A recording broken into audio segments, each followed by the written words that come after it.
శ్రీ గురుభ్యో నమః.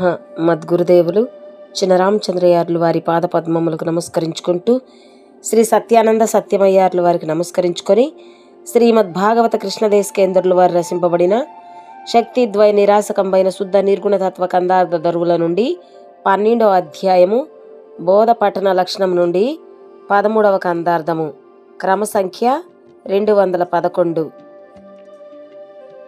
మంత్రముచే సంతెట్లగు తంత్రము లేకున్న కాదు తంత్రము చేతన్ మంత్రము లేకను ఒడిగిల మంత్రము తంత్రంబు రెండు మరిగూడు కోనే కార్యములన్నీ జరిగించు పూనే మంత్రతంత్రములలో మర్మము గురుడెరుగా మంత్రతంత్రములలో మరుగెరుగు గురునిచే మరిగూడు కోనే కార్యములన్నీ జరిగించు పూనే. శ్రీ గురుభ్యో నమః. ఆత్మానాత్మరకితం అచల పూర్ణోపదేశికం శ్రీ నిశ్చలానంద నారాయణ గురోర్శిష్యం శ్రీశైల వంశాంబుధిరేవ జాతం శ్రీ పరమానంద శంకరేంద్రం భజామి. మద్గురుదేవులు శ్రీ శ్రీ పరమానంద శంకర నారాయణ స్వామి వారి పాదపద్మములకు నమస్కరించుకుంటూ, శ్రీమద్భాగవత కృష్ణదేశకేంద్ర ప్రభువులచే విరచితమైన శక్తిద్వయ నిరాసకంబైన శుద్ధ నిర్గుణ తత్వ కందార్థ దరువులు 12వ అధ్యాయము బోధపఠన లక్షణము నుండి ఈరోజు మనము 13వ కందార్థాన్ని విచారించుకుంటున్నాము. అంటే క్రమసంఖ్య 211. అయితే క్రిందటి కందార్థంలో మనము ఏం తెలియచేసుకున్నాము అంటే, బ్రాహ్మణ కులములో వేద విద్యను అభ్యసించుటకు ముందుగా ఆ గురువు ఆ విద్యార్థికి ఉపనయనం అనే సంస్కారము చేసి ఆ తర్వాత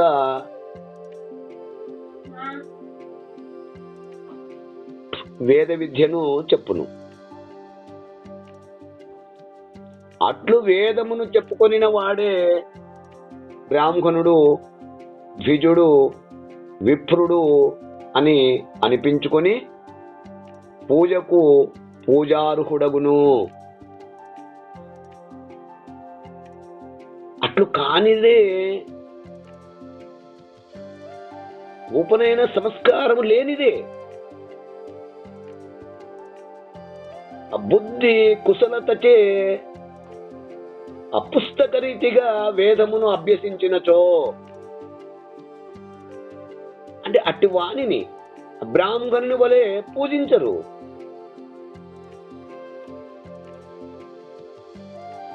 కనుక గురువు ఉపదేశము లేకుండగా ఆ పుస్తక ఆధారముగా మరి ఏ ఇతర ఉపాయములచే బోధను గ్రహించినను అందులో ఉన్నటువంటి మర్మము ధర్మములు తెలియవు.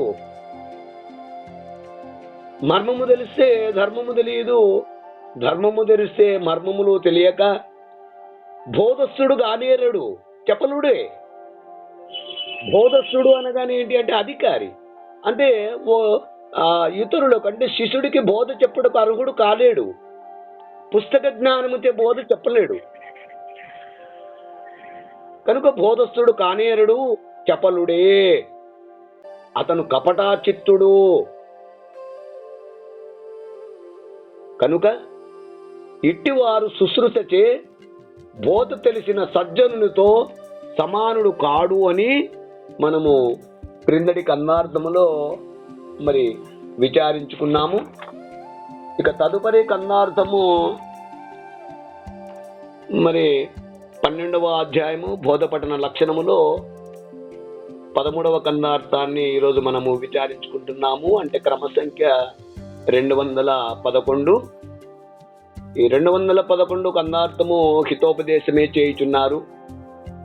ఇక్కడ కూడా ఈ కన్నార్థము మరి మనము 209, 210లో ఏ విధంగా అయితే తెలియజేసుకున్నామో తద్విధంగానే ఈ కన్నార్థములో 211లో కూడా మంత్రము, తంత్రము, లేదా జ్ఞానము, కర్మము, లేదా దైవత్వము, లేదా మనుష్య ప్రయత్నము, ఇట్లు రెండు కలియనిచో ఆ ప్రయత్నం సాధ్యము కాదు. కాబట్టి మంత్రము, మంత్రముకు తంత్రము ఉండాలి. అట్లనే జ్ఞానము, జ్ఞానమునకు కర్మము. అట్లనే దైవము, ఆ దైవం తెలియాలంటే మనుష్య ప్రయత్నం చెయ్యాలి. ఇట్లు రెండు కలిసినచో మనం చేసే ప్రయత్నము సాధ్యమవుతుంది. అట్లు కాకపోతే సాధ్యము కాదు. ఏ ఒక్కదాని వల్లనో పనులు పూర్తి కావాలి అనుకుంటే అవి పూర్తి కావు అంటూ మనకు ఈ కందార్థము ద్వారా హితోపదేశము చేయటము మనకు తెలియబడుతుంది. అది ఎట్లనగా, మంత్రము చే సంత్యట్లగు తంత్రము లేకున్న కాదు, తంత్రము చేతన్మంత్రము లేకను ఒడిగిల, మంత్రము తంత్రంబు రెండు మరి గూడు పోని, కార్యములన్నీ జరిగించు పూని, మంత్రతంత్రములలో మర్మము గురుడెరుగు, మంత్రతంత్రమూలాలో మరుగెరుగు గురునిచే మరి గూడు కోని, కార్యములన్నీ జరిగించు పూని. నాయనా శిష్య, ఇక్కడ సంతు అనగా సంతానము, సంతు అనగా సంతానం. అయితే ఈ మంత్రము, తంత్రము అన్నటువంటివి రెండు ఆగమ శాస్త్రమునందు పుట్టినది మొదలు మరణానంతం వరకు. మనము క్రిందటి కన్నార్థములో షోడశ కర్మలను గురించి మనము తెలియచేసుకున్నాం. అంటే ఉపనయన సంస్కారం కావాలంటే ఏమేమి కావాలి, వాటికి ఏమేమి జరిపిస్తారు అనేటువంటిది క్రిందటి కన్నార్థముల మనము చర్చించుకున్నాం. అట్లు ఇక్కడ మనం అక్కడ విచారించుకున్నాం. గాయత్రి అని మరి సంధ్యావందనం ఆ విధంగా మనం అక్కడ విచారించుకున్నాం. తద్విధంగా ఇక్కడ మంత్రము, తంత్రము అనగా ఆగమ శాస్త్రమునందు పుట్టినది మొదలు మరణానంతం వరకు ప్రతి జీవికి జరపవలసిన విధి విధానమును తెలియచేస్తున్నారు. ఎక్కడ? ఆగమ శాస్త్రమునందు. దేనిని? మంత్రము, తంత్రము అనగా ఆ విధముగా ఆగమ శాస్త్రమునందు మరి ప్రతి జీవికి జరపవలసిన విధి విధానమును తెలియపరచు శాస్త్రమునకు మంత్రశాస్త్రము, ఇక తంత్రశాస్త్రము అని చెప్పబడును. ఎక్కడ? ఇలా అంటే ప్రపంచములో ఒడుగు అంటే వేదధ్యాయనమునకు ముందుగా, అంటే నీవు ఒక వేద జ్ఞానమును తెలుసుకోవాలన్నా, ఆ వేద జ్ఞానమును పఠించాలి అన్నా, మరి దానికంటే ముందు నువ్వు చేయవలసిన పని ఏమిటి అంటే మంత్రము, తంత్రము రెండు కావాలి. మంత్రం ఉండి తంత్రము లేకపోయినా కాదు, తంత్రము లేకపోతే మంత్రము లేకపోయినా కాదు గనక మరి ఈ రెండు కూడా ఆ వేదాధ్యాయనమునకు ముందుగా చేయవలసిన ఆ గాయత్రి మంత్రోపదేశము, యజ్ఞోపవీత ధారణ, సంధ్యోపాసన అంటూ మనము క్రిందటి కన్నార్థములో మనం విచారించినట్లుగానే మంత్రము, తంత్రము మరుగుడుకొని, ఇక్కడ మంత్రము, తంత్రము అను రెండు క్రియలు ఒకదానికొకటి అనుబంధముగా నిర్దేశింపబడినవి కనుక ఆ రెండింటిని, ఏ రెండింటిని? మంత్రము తంత్రము అని రెండు క్రియలు ఒకదానికొకటి అనుబంధముగా నిర్దేశింపబడినవి కనుక వాటిని పాటిస్తూ కార్యములన్నీ, అంటే మనం చేసేటువంటి పనులన్నీ కూడా, కార్యములంటే ఏంటంటే మనం చేసేటువంటి పనులు, ఆ పనులన్నీ క్రమము తప్పకుండా జరిగించు పూని. మనం ఉదయం లేస్తేనే మనం ఏం చేస్తాము? బ్రష్ చేసుకుంటాము, ఆ తర్వాత మొహం కడుక్కుంటాము, ఆ తర్వాత స్నానం చేస్తాము, ఆ తర్వాత దేవుడి దగ్గరికి పోయి ఏదో మనకు తెలిసిన మంత్రాన్ని చదువుకోవడం, ఆ విధంగా మనం ఏవైతే చేసి ఆ తర్వాత టిఫిన్ చేయడము, ఉద్యోగానికి పోవడము, ఈ విధంగా ఏ విధంగా మనం పాటిస్తున్నాం చూడు జీవిత విధానంలో. ఒక ప్రాపంచిక వ్యవహారంలో మనం పొద్దున్న లేచిన తర్వాత ఈ కార్యములన్నీ, ఆ పనులన్నీ క్రమం తప్పకుండా మనము ప్రతిరోజు పాటిస్తున్నామా లేదా? నిద్ర లేచినది మొదలు పరుండు వరకు నువ్వు ఏమేం పనులు చేయాలో వాటన్నింటినీ చక్కగా పాటిస్తున్నాం. అట్లునే ఇక్కడ కూడా మరి కార్యములన్నీ, పనులన్నీ క్రమము తప్పకుండా జరిగించు పూని. అంటే అశ్రద్ధా భక్తులతో, ఈ శ్రద్ధ భక్తి రెండు కలిసి ఉండాలి. అశ్రద్ధ భక్తులతో రెండు ప్రక్రియలు కలిపి పాటించడము. అందుకే పాటించుము అని చెప్పారు. దానికోసమే మనకు ఆ క్రిందటి కన్నార్థములో, అంటే 210 కన్నార్థమునందు ఉపనయన సంస్కారమును గురించి చక్కగా వివరింపబడి ఉన్నది అక్కడ. మరి అట్టి ప్రక్రియకు శాస్త్రములందు మంత్రము తంత్రము అను రెండు విధానములు నిర్దేశింపబడుచున్నవి. ఆ ఉపనయన కాలంలో అంటే కేవలము గాయత్రి మంత్రోపదేశము, ఏ విధమైన తంత్రము లేకున్నచో సంతు అంటే ఉపనయనము కానేరదు. అలాగే తంత్రము చేతనే, ఒకవేళ మంత్రము లేకుండగా ఆ తంత్రము చేతనే కావాలన్న కూడా కాదు. కాబట్టి తంత్రము చేతనే మంత్రము లేకున్నాను ఉపనయనము కాదు. ఇక మంత్రము లేకుండగా ఉపనయనము కాదు. కనుక ఈ మంత్రము తంత్రము రెండు కూడుకొని ఆ విధముగా ఒడుగు కానేరదు. కనుక ఆ ఉపనయనం అంటే గాయత్రి మంత్రోపదేశము, మరియు దానికి జరపవలసినటువంటి ప్రక్రియలు ఏవైతే ఉన్నాయో ఆ ప్రక్రియ ఏమిటి? అక్కడ బ్రాహ్మణుడు కావాలి అంటే తంత్రం. తంత్రం అంటే ఏంటి?